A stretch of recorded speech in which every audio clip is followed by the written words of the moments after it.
5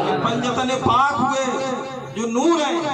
فرماتے ہیں فاطمہ خیر النساء کا سارا کنبہ نور کا، مرتضیٰ کے لاڈلوں کا کل گھرانہ نور کا۔ اور صرف اتنا ہی نہیں، ارے جو امام کربلا سے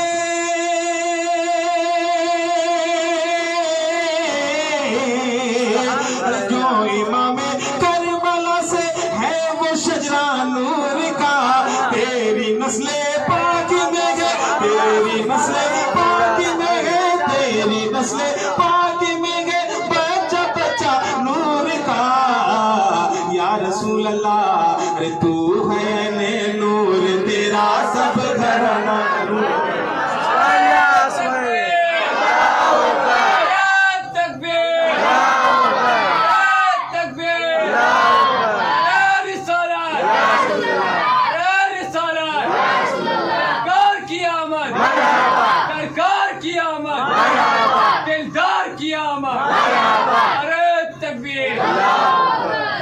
آپ اٹھ کے آ جائیے اور یہ نذرانہ لے جائیے۔ انہوں نے سمجھا درد کو کہ مولانا صاحب تھکے ہوئے ہیں، تو انہوں نے درد کو سمجھا۔ کہیں سبحان اللہ۔ اس کو سنبھال کے رکھ لینا، سنبھال کے رکھ لینا، اس کو خرچ مت کر دینا برکت کے لیے۔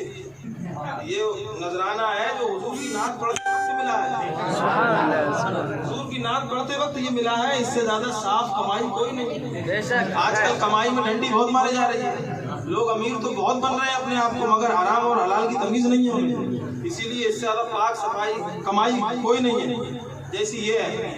الحمدللہ، جھوم کے بولے سبحان اللہ۔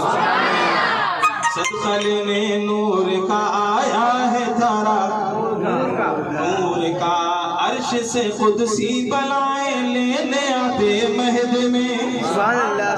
معلوم ہے آپ کو آج لوگ چندریان 3 چلا موضوع، ارے چندریان 3 چلا یا نہیں چلا؟ یار جس نے موبائل چلا ہو فیس بک کو بتا دے چلا یا نہیں چلا کہ صاحب چندریان 3 چاند پہ پہنچ گئے، چاند پہ پہنچ گئے، ترانے گا رہے ہیں، چاند پہ پہنچ گئے اور اپنے بچوں کو درس دینے لگے سائنس کا۔ لوگوں سائنس نے اتنی ترقی کر لی کہ چاند پہ پہنچ گئے، کامیابی حاصل کر لی، لوگوں کو درس دیتے ہیں۔ آپ بھی اپنے بچوں کو اسکول میں پڑھاتے ہیں۔ مولانا ریاض الحق نے مدرسہ قائم کیا۔ فرق دیکھو اسکول میں جانے والے بچوں کا اور مدرسے میں جانے والے بچوں کا میرے یارو۔ آپ کا بچہ اسکول جاتا ہے، بستہ کہاں ڈالتا ہے؟ کاندھے پہ ڈالتا ہے، لیکن ایک مدرسے کا بچہ جب مدرسے کو جاتا ہے تو سینے سے قرآن لگا کر کے جاتا ہے۔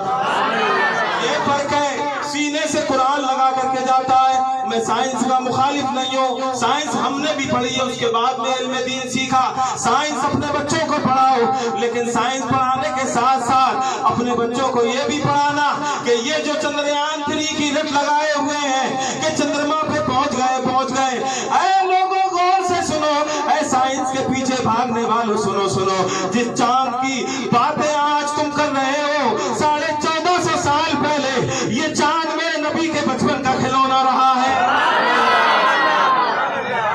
میرے نبی کے بچپن کا کھلونا رہا ہے۔ آپ کی رضائی ماں حضرت حلیمہ سعدیہ فرماتی ہیں کہ جب میں اپنے بیٹے محمد عربی صلی اللہ علیہ وسلم کو دیکھتی، کبھی کبھی غور کرتی تو یہ میرا بیٹا انگلی کو مشرق کی طرف کرتا تو چاند مشرق کی طرف چلا جاتا، مغرب کی طرف کرتا تو مغرب کی طرف چلا جاتا۔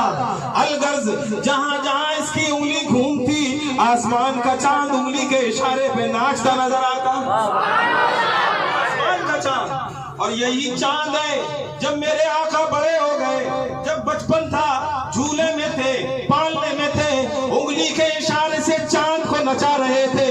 آج میرے آقا 55 کے ہوئے ہیں، انگلی کا اشارہ کیا چاند کے 2 ٹکڑے کر دیے۔ کس چیز میں کھوئے ہو؟ حضور کو کہتے ہو کسی چیز کا اختیار نہیں، یہ کیا اشارہ اور 2 ٹکڑے، اور صرف ایسے نہیں کہ ہو گئے، ایک ٹکڑا پہاڑ کی اس جانب، دوسرا ٹکڑا اس جانب۔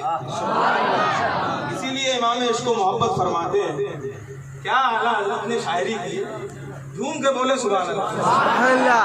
عرش سے قدسی بلائیں لینے آتے مہد میں تاجدارے دونوں عالم مسکراتے مہد میں اور مسکراتے اور غلیمہ کو ہنساتے مہد میں دیوانے مل کے پڑھنا ارے چاند جھک جا تاجدار انگلی اٹھاتے مہد میں چاند جھک جا تاجدار انگلی اٹھاتے مہد میں یا رسول اللہ ارے کیا ہی چلتا تھا اشاروں پر کھلونا نور اشاروں پر کھلونا نور کا سب مل کے پڑھے سرکار کی آمد دلدار کی آمد آقا کی آمد داتا کی آمد یا رسول اللہ درود پاک پڑھے اللہم صلی علی سیدنا سیدنا مولانا محمد بعد وسلم صلاۃ و سلام علیکہ یا رسول اللہ صلی اللہ تعالی علیہ وسلم. چھوٹی محفل ہوتی ہے چھوٹی محفل جیسی یہ بڑی مقبول اور کامیاب محفل ہوتی ہے. اس کا سنبھالنا آسان ہوتا اور جتنے بیٹھے ہوتے ہیں سب عاشق رسول ہوتے ہیں. آپ بول رہے ہیں مجھے کہنے کی ضرورت بھی نہیں پڑ رہی ہے. علماء اکرام خود دعاؤں سے نواز رہے ہیں. ان کو دیکھ کر کے آپ بھی سبحان اللہ بول رہے ہیں.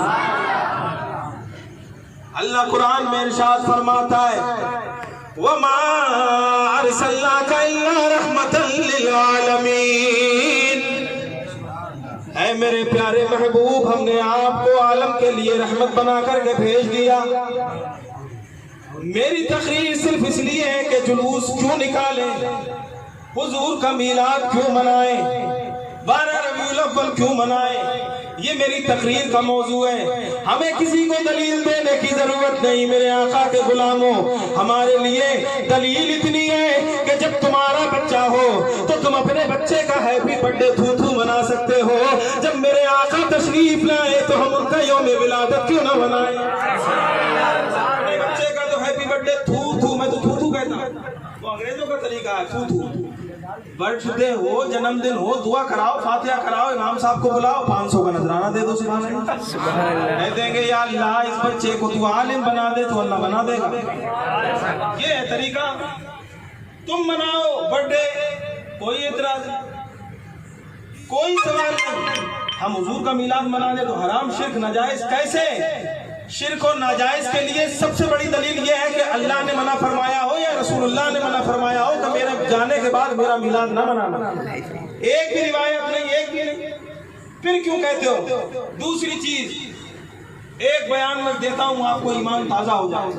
ہم کیوں مناتے ہیں میلاد؟ ہمیں دلیل دینے کی ضرورت نہیں. ارے ہمارے لیے تو دلیل یہی ہے کہ اللہ نے اپنے لیے قرآن میں فرمایا, پہلا پارہ سورہ فاتحہ, اللہ ارشاد فرماتا ہے الحمدللہ رب العالمین.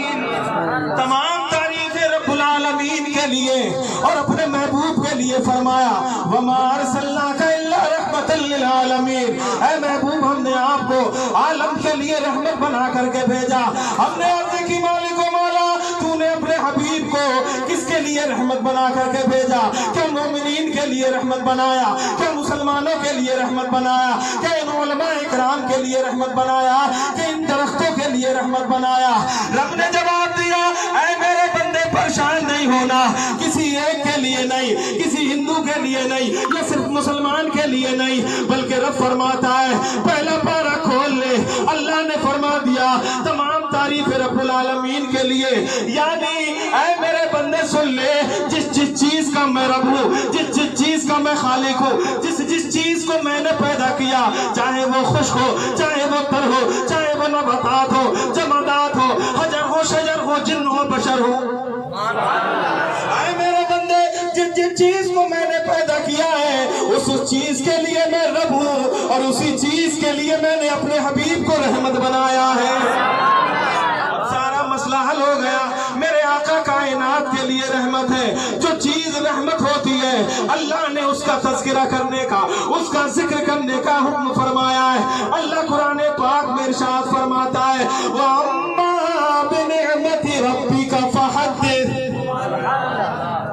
اپنے رب کی نعمتوں کا خوب چرچا کرو. آپ کے سمجھ میں آ رہی ہے؟ میں دلیلیں دے رہا ہوں، آپ کے سمجھ میں آ رہی ہے؟ اللہ نے فرمایا اپنے رب کی نعمتوں کا چرچا کرو، اب سینے پہ ہاتھ رکھ کے بتاؤ حضور سے بڑی کوئی نعمت ہے؟ سر مت ہلاؤ، 2.5 کلو کا زبان ہلاؤ، حضور سے بڑھ کے کوئی نعمت ہے؟ نہیں ہے۔ جب میرے آقا سب سے بڑی نعمت، اللہ فرماتا ہے اللہ کی نعمتوں کا چرچا کرو، ذکر کرو، تو جب حضور سب سے بڑی نعمت ہے ہمارے لیے، تو ہم ربیع الاول پہ ان کا جلوس نکال کر ان کا ذکر ہی تو کر رہے ہیں۔ یہ ہاتھوں میں جھنڈے لے کر کے سرکار کی آمد مرحبا کے نعرے لگا کر کے ہم اللہ کی نعمت کا ذکر کر رہے ہیں۔ اے میرے لوگوں، حضور ایسی اتنی بڑی نعمت ہے، اتنی بڑی نعمت ہے کہ اللہ نے آدم دیے بڑی نعمت، عیسیٰ دیے بڑی نعمت، موسیٰ کو دیا، شیش کو دیا، سلیمان کو دیا، ادریس کو دیا، یحییٰ کو دیا، زکریا کو دیا، تمام نبیوں کو اللہ نے دے دیا۔ حالانکہ یہ ہمارے لیے نعمت ہے، بڑی بڑی نعمت ہے، لیکن اللہ نے احسان نہیں جتلایا، اللہ نے بندوں پر احسان نہیں جتلایا۔ دیکھنے کے لیے ان علماء اکرام کو اور آپ کو دیکھنے کے لیے اللہ نے یہ نورانی آنکھیں دی، لیکن احسان نہیں جتلایا۔ سونگنے کے لیے، سانس لینے کے لیے اللہ نے یہ ناک دی، لیکن احسان نہیں جتلایا۔ پکڑنے کے لیے طاقت پر بازو دیے، اللہ نے احسان نہیں جتلایا۔ چلنے کے لیے یہ مضبوط قدم دیے، لیکن اللہ نے احسان نہیں جتلایا۔ یہ طاقت پر بازو، یہ پورا بدن اللہ نے دے دیا، لیکن احسان نہیں جتلایا۔ ہمیں ماں باپ دے دیے، لیکن احسان نہیں جتلایا۔ بہن بھائی دے دیے، بیوی دے دی، بچے دے دیے، دل لگانے کے لیے پیاری بیٹیاں دے دی، لیکن اللہ نے احسان نہیں جتلایا۔ لیکن جب اللہ نے 12 ربیع الاول کو اپنے محبوب کو دنیا میں بھیجا تو اللہ نے خوب ارشاد فرمایا، لقد من اللہ علی المؤمنین اذ بعث فیہم رسولا۔ اللہ نے اپنے محبوب کو مومنین میں بھیج کر احسان فرما دیا۔ مومنوں میں اللہ نے اپنے حبیب کو بھیجا، احسان جتلایا کہ اللہ نے مومنین پر احسان کیا ہو۔ اب میرے پیارے آقا کے پیارے دیوانوں، جو ہمارے لیے سب سے بڑی رحمت ہے، نعمت بھی ہے، اور اللہ نے ان پر احسان بھی جتلایا، مومنین پر بھیج کر اللہ نے احسان جتلایا۔ اب بتاؤ، جب اس نبی کا یوم ولادت آئے تو ہم کیوں نہ منائیں؟ کیوں نہ منائیں؟ اور دوسری چیز یہ، اس وجہ سے بھی ہم منائیں گے۔ بھائی صاحب ادھر سنیے، ورنہ قصہ سنا دوں گا، پھر ہنستے ہنستے لوٹ جاؤ۔ ہاں، اللہ کے ہر کام میں حکمت ہے یا نہیں؟ اللہ نے اپنے حبیب کو رحمت بنا کر کے بھیجا، ہم ان کا میلاد کیوں نہ منائیں؟